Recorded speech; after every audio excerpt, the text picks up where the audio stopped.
Genesis is not the only ancient text that gives a different story of creation. There is a forbidden book, lost for centuries, that includes fallen angels, bloodthirsty giants, and a warning to all humanity.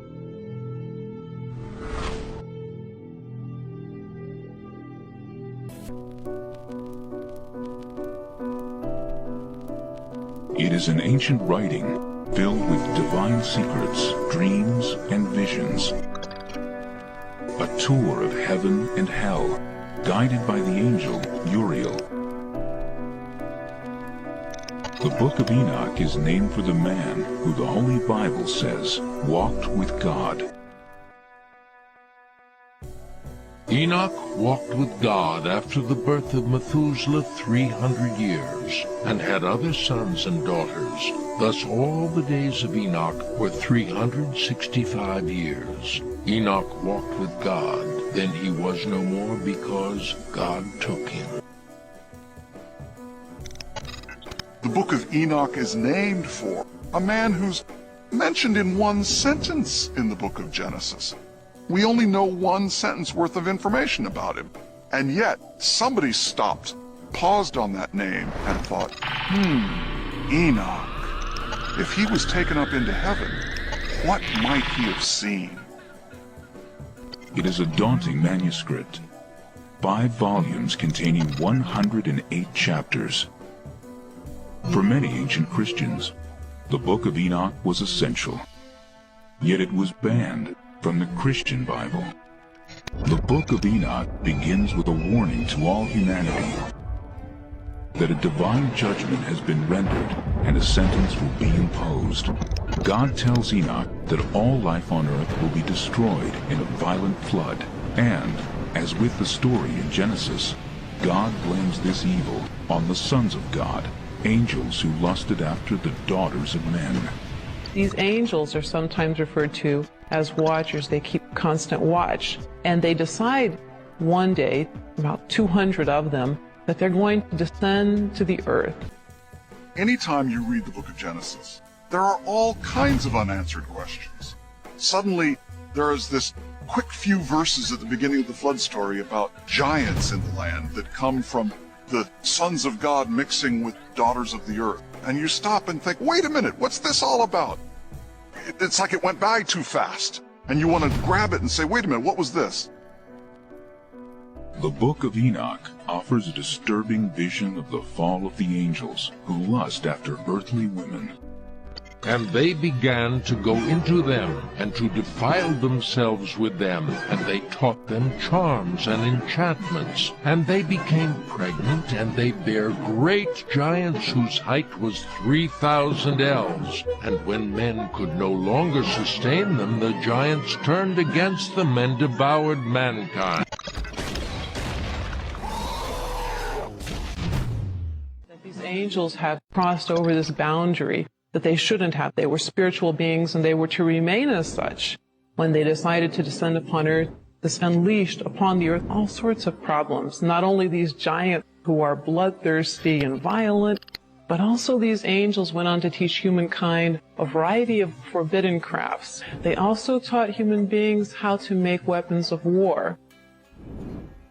Now, the good angels, the ones not tempted by these beautiful women, go to God and say, you know, there's a lot of bloodshed caused by these bad angels. At which point God says we need to bind Azazel, the sort of lead fallen angel, to bind him and to then cast him into a pit. We might think of this as, how do we take care of nuclear waste in the 21st century? You take it out to a part of the world where no one lives, and you bury it as deep as you can. Angels are cast into the depths of the earth.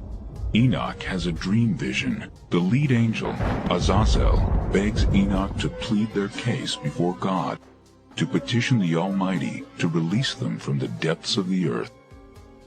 The request for clemency is denied. When we look at various snips of the New Testament, Enoch seems to be in play. Another episode tells of Uriel, a powerful angel in charge of the stars, who becomes Enoch's guide through the heavenly realms. Uriel's name, in fact, means God is my light. And whenever he is described, frequently in relation to God, he is situated to the east of God's throne. This is very interesting. Of course, the sun rises to the east. So this gets us thinking, Uriel, a figure associated with light, perhaps associated in some way with the sun, or the stars, or the idea of these heavenly bodies making their rotations daily. And all these Uriel, the holy angel, who is the leader of them all, showed to me, and their positions, and I wrote down their positions as he showed them to me.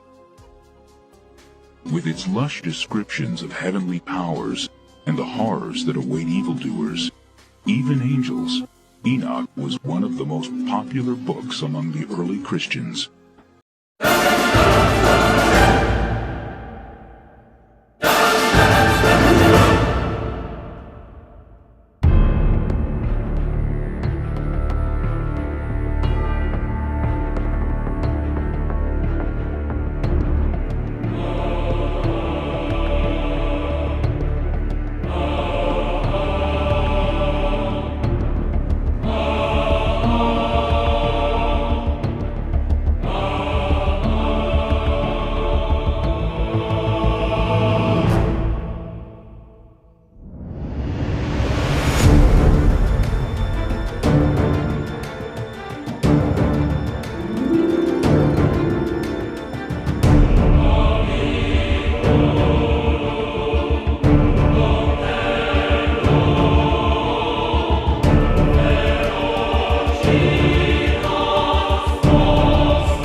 Bye.